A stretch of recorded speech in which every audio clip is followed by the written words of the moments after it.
Direct Energy, en quelques mots, vous connaissez, c'est un fournisseur, et en tant que fournisseur d'énergie, sur un nouveau marché qui est ouvert à la concurrence depuis peu de temps, on a deux enjeux. On a un peu schizophrène. On doit d'une part grossir, grandir, acquérir des parts de marché, et d'autre part, donc sur des métiers classiques, et puis d'autre part, fournir des nouveaux services, penser des nouveaux services et être en rupture.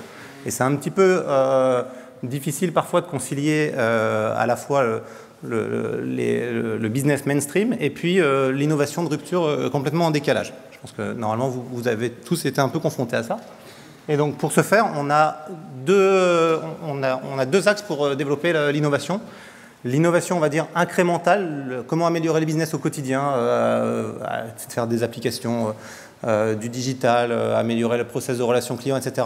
Ça, ce sont tous les métiers classiques de Direct Energy qui font l'innovation. Tout le monde chez nous fait l'innovation. C'est la baseline du groupe, c'est innover pour vous simplifier l'énergie.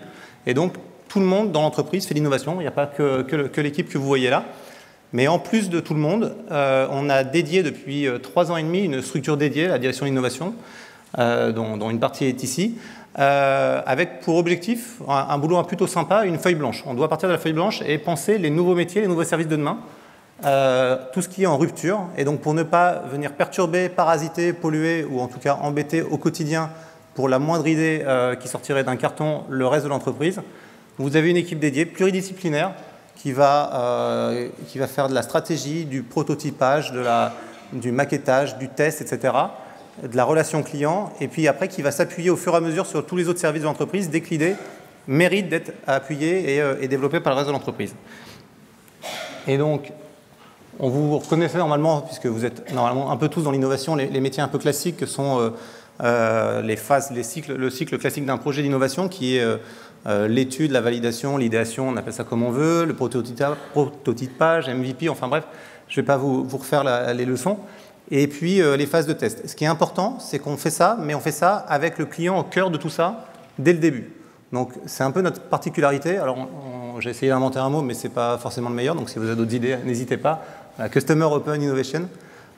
L'idée, c'est de placer le client, notre consommateur. On a la chance d'avoir quelques millions de clients. Et l'idée, c'est de placer nos clients au cœur de l'innovation et de penser avec eux. La pire idée, il n'y a pas de pire idée. Le pire échec pour l'innovation, c'est une super idée qui marche, etc., mais à la fin qui ne rencontre pas son marché parce que le client ne la veut pas. Et donc, on anime une communauté de quelques milliers de testeurs sur un ensemble de projets. On développe, on prototype des projets, des maquettes, des services, des produits, du hardware, du software, etc. Et on met ça entre les mains de notre communauté de testeurs pour qu'ils jouent avec, pour qu'ils nous fassent part de leur retour et qu'on fasse des itérations et qu'on améliore. On organise des focus group pour reboucler la boucle et faire un cercle vertueux pour penser avec nos consommateurs les nouveaux services de demain que les consommateurs appréhendent au quotidien et qu'ils n'ont pas encore aujourd'hui et que nous, dans notre bureau, dans notre tour d'ivoire, on aurait du mal à penser sans partir un petit peu trop théoriquement. Donc voilà, donc l'idée c'est les phases classiques d'innovation, mais plutôt sous forme de cercle, donc c'est difficile à refigurer ici, mais avec le client au cœur de tout ça.